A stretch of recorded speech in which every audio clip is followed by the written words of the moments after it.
बिस्मिल्लाहिर्रहमानिर्रहीम, अस्सलाम वालेकुम। मैं हूं ईसा नकवी। जो धमकी पासदारान इंकलाब की तरफ से दी गई थी और उन्होंने अपने 4 टारगेट्स बताए थे कि अगर ईरानी पावर प्लांट्स को निशाना बनाया जाता है तो फिर अबनाए हुर्मुज़ मुकम्मल तौर पर बंद हो जाएगी, जिस वक्त तक हमारे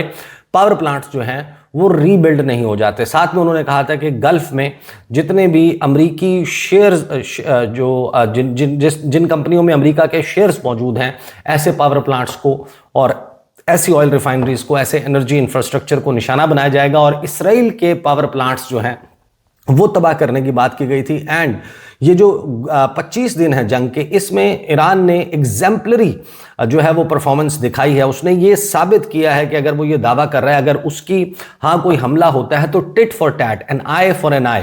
यानी आप जो करेंगे हम जवाब में वही करेंगे। अगर आप हमारे एटमी तंसीबात को निशाना बनाएंगे, जवाब में हम निशाना बनाएंगे। अगर आप ऑयल रिफाइनरी हिट करेंगे तो ऑयल रिफाइनरी हिट होगी। अगर आप गैस फील्ड को हिट करेंगे तो गैस फील्ड हिट होगी। तो ईरान ने ये जो प्रूव किया है, ये जो साबित किया है मैदान जंग में कि हम ये करने की सलाहियत रखते हैं, तो जो जवाबी धमकी थी ईरान फिर उस पर अमल दरामद कर गुजरता और स्टॉक एक्सचेंज और आलमी मार्केट में ऑयल की प्राइसेस जो हैं वो फिर आपको स्काई रॉकेट करती हुई नजर आती। और यही शायद बुनियादी वजह बनी कि डोनाल्ड ट्रंप जो है उसको बैक ट्रैक करना पड़ा, उसको यू टर्न लेना पड़ा, पीछे हटना पड़ा। अब आ जाएं कि साइड बाय साइड एक तरफ ये स्टोरी चल रही है कि जिसमें हम ये बात कर रहे हैं कि मुज़ाकरात के लिए एक कैनवस जो है जंग में, एक नया बाब, एक नया चैप्टर जो है वो जंग का वो हमें बनता हुआ नजर आ रहा है। लेकिन दूसरी तरफ अबनाए मलाका से जो मरीन्स हैं, यूएस मरीन्स, उनकी डिप्लॉयमेंट, उसके हवाले से बातचीत चल रही है। वो एक वास्ट सब्जेक्ट है कि वो कहाँ से आ सकते हैं, कौन सा रास्ता इख्तियार कर सकते हैं, उनका जो है वो प्लान ऑफ एक्शन क्या हो सकता है। ये जिन 2200 एहलकारों की बात की जा रही है, ये ऐसा क्या कर लेंगे जो बाकी अमरीकी एहलकार अभी तक नहीं कर सके। और उसके हवाले से जो यूएस मरीन्स को सर्व करने वाले बहुत ही अहम ओहदेदार हैं माजी में जिन्होंने किया, जिन्होंने कुछ फ्लीट्स जो हैं उनको कमांड भी किया है, उनकी कुछ इंफॉर्मेशन सामने आई है, वो हम अलहदा से बात करेंगे। लेकिन अभी आ जाएं जो मिडिल ईस्ट आई है। मिडिल ईस्ट आई लंदन बेस्ड एक खबर रसां इदारा है जो मशरिक़ वुस्ता के हवाले से रिपोर्ट करता है। अब मशरिक़ वुस्ता की इस रिपोर्टिंग के हवाले से अगरचे उन्होंने कहा है कि हम जो है वो किसी से फंडिंग नहीं लेते, लेकिन ये बात सबको मालूम है कि उनकी जो फंडिंग है वो मशकूक है कि उनको पैसे कौन फराहम करता है। लिहाजा उनका जो दावा है उस दावे को मिलाकर देखा जाएगा। Wall street journal, New York times जो बार बार ये दावे कर रहे हैं कि मोहम्मद बिन सलमान और सऊदी अरब इस सारे मामले में कुछ कर रहे हैं, किरदार अदा कर रहे हैं। ट्रंप इंतज़ामिया को कह रहे हैं कि आप अपने हमले जारी रखें और ओपनली नहीं, लेकिन एक खामोश हिमायत जो है वो सऊदी अरब की हासिल है। अगरचे सऊदी अरब ने इसकी कोई क्लियर डिनायल या इससे इनकार नहीं किया, लेकिन जब पासदारान इनकलाब या ईरानी लीडरशिप ये कहती है कि रास तनूरा के ऊपर हमला जो है वो हमने नहीं किया, या सऊदी अरब में फलां चीज़ को हमने निशाना नहीं बनाया, हम सिर्फ उन अड्डों को निशाना बना रहे हैं जहां पर अमरीकी फौजी मौजूद हैं, जो CIA के स्टेशन हैं उनको निशाना बना रहे हैं। रियाज में जो हमने हमला किया, उन्होंने कहा कि जो डिप्लोमेटिक एरिया है वहां पर सिर्फ उस मकाम को निशाना बनाया। अमरीकी सफारत खाने में भी पॉइंटेड निशाना जो है वो CIA का स्टेशन था और इसको वेरीफाई जो है वो अमरीकी मीडिया ने किया। लेकिन मिडिल ईस्ट आई कहता है पनिश ईरान, कि ईरान को सजा दो। Saudi Arabia and UAE inch closer to supporting US Israeli war, के सऊदी अरब और मुत्तहिदा अरब अमारात अब बिल्कुल करीब आ चुके हैं कि जहां पर वो इसराइल और अमेरिका की ईरान के खिलाफ जंग की भरपूर हिमायत का ऐलान कर देंगे। एक बात तो तय है कि इस सारी जंग में ये जो लड़ाई चल रही है, ईरान के ऊपर हमला आवर है इसराइल और अमेरिका। अब इस जंग में कोई भी कूदता है वो किसी भी वाय से घूम के मिले, लेकिन जो भी ईरान के ऊपर हमला आवर होता है, जाहिर है कि वो इसराइल और अमेरिका की जंग की हिमायत भी करेगा और वो उस इत्तेहाद का हिस्सा बन जाएगा जो इसराइल और अमेरिका का ईरान के खिलाफ इस जंग में इत्तेहाद है। अब मिडिल ईस्ट आई ये दावा करता है कि जो किंगडम है, यानी जो सऊदी अरब है, उसने US wider access to new bases, कि अभी तक तो प्रिंस सुल्तान एयर बेस जो है उसके हवाले बात से जो है वो ये वेरीफाई हो चुका कि वहाँ पर अमरीकी फौजी अड्डा मौजूद है, अमरीकी प्रेजेंस मौजूद है और अमरीका जो है वो वहाँ से जो रीफ्यूलिंग का ऑपरेशन है, जाहिर है कि जितने भी लड़ाका जंगी जहाज़ जो हैं वो ईरान में स्ट्राइक्स कैरी आउट करते हैं, उनको हवा में, फिजा में, अगर हम ये फ़र्ज़ कर लें कि वो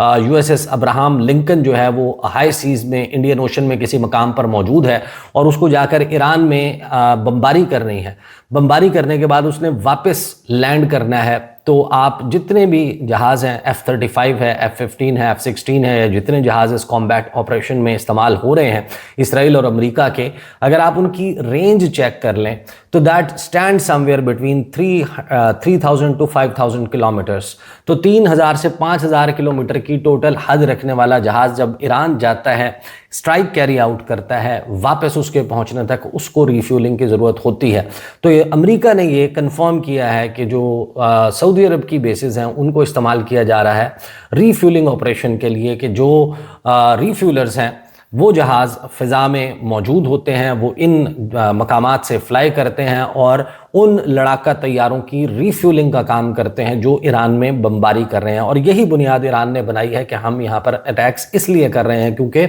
यहीं से तेल जो है वो फराहम हो रहा है, ईंधन फराहम हो रहा है उन लड़ाका तैयारों को जो जेट्स आकर ईरान में बमबारी कर रहे हैं और हमारे इंफ्रास्ट्रक्चर को तबाह कर रहे हैं। बहरहाल मिडल ईस्ट आई जो है वो ये कहता है कि बट एक्सपर्ट्स से joining offensive operations open can of worms, के जो कीड़ों का जो है वो एक डब्बा जो है वो एक पटारा जो है वो खोल देगा अगर सऊदी अरब जो है वो अटैक्स करने की, अभी तक तो जितने भी काम वो कर रहे हैं वो दिफाई जो है वो एक्शंस हैं इस जंग के दौरान, लेकिन अगर वो अटैक में शामिल हो जाता है तो फिर एक बहुत ही बड़ा पेंडोरा बॉक्स खुल जाएगा। मिडिल ईस्ट आई कहता है कि इस महीने के आगाज में एल्ब्रिज कॉल्बी, एक सीनियर जो है कॉल्बी, एक सीनियर ऑफिशियल है US state department of war में, उन्होंने सऊदी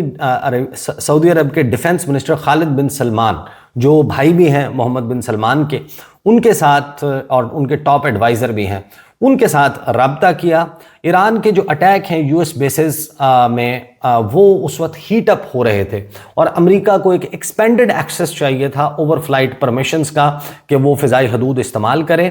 अब मिडिल ईस्ट आई ये कहता है कि Saudi Arabia agreed to open King Fahd airbase in Taif in western Saudi Arabia to the Americans. Multiple US and western officials familiar with the matter told Middle East Eye के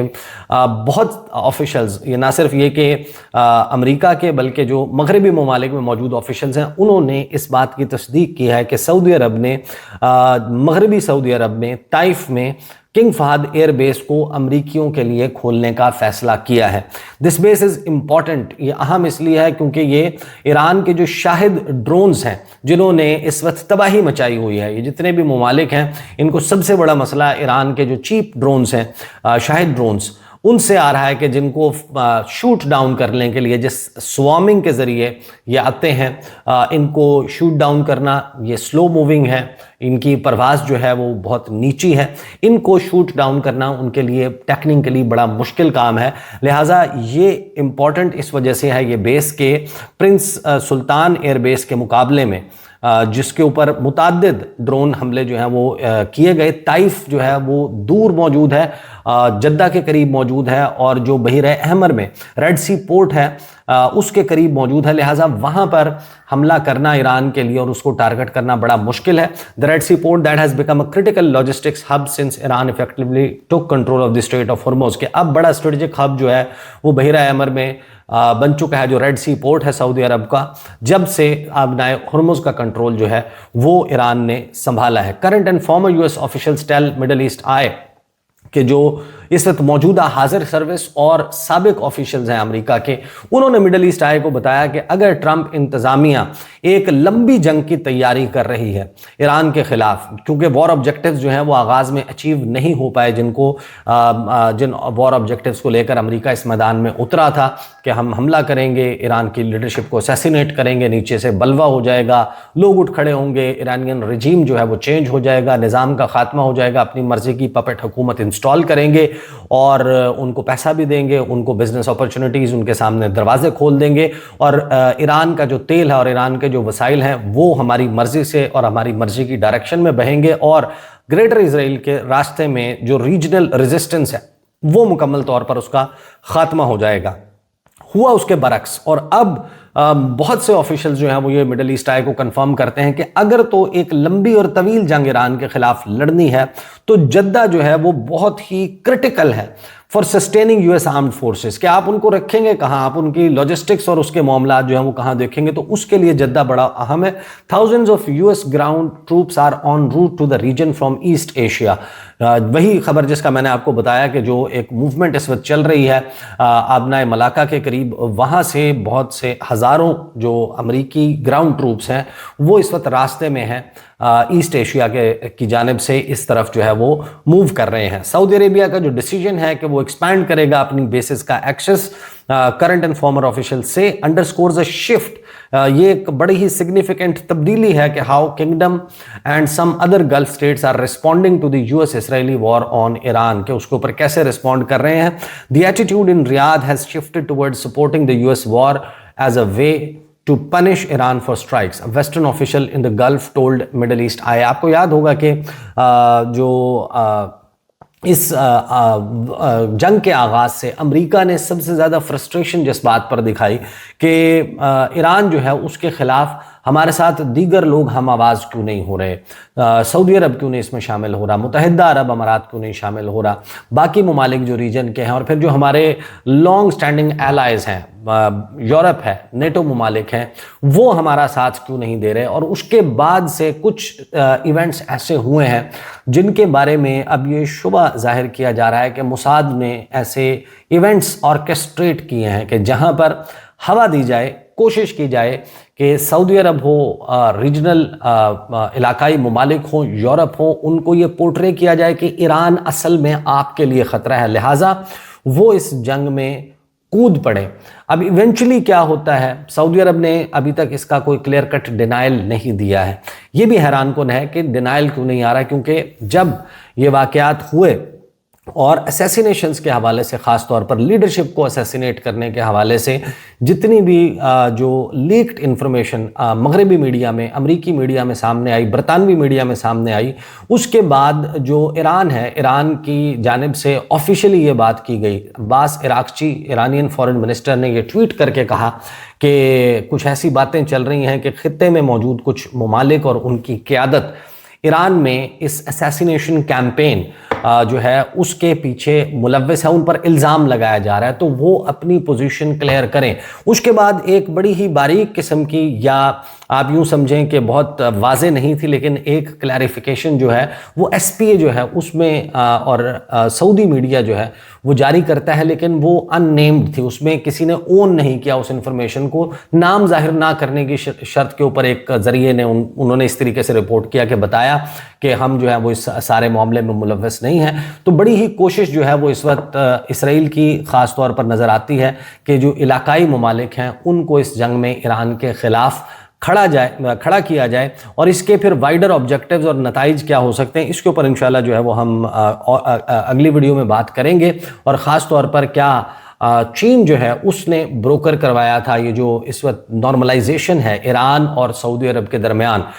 5-6 साल पहले, 7 साल पहले की बात करें, जब यमन में कोलेशन लॉन्च हुई 2014 के आखिर में, उसके बाद से अब तक जितने उतार चढ़ाव ईरान और सऊदी अरब के ताल्लुकात में आया है, तो उसकी एक बेहतर ट्राजेक्ट्री जो 1-2 साल पहले चीन ने ब्रोकर करवाई, एक नॉर्मलाइजेशन का मामला करवाया सऊदी अरब और ईरान के दरमियान। अगर अमेरिका, अगर मगरब उसको तोड़ने में कामयाब हो जाता है और चाइना की ब्रोकर्ड डील सस्टेन नहीं करती, तो ये एक बड़ा सेटबैक होगा चाइना के लिए। इंशाल्लाह इसके ऊपर फिर अगली वीडियोज़ में भी बात करेंगे। अब तक के लिए इतना ही, इजाज़त दीजिए, अल्लाह हाफ़िज़।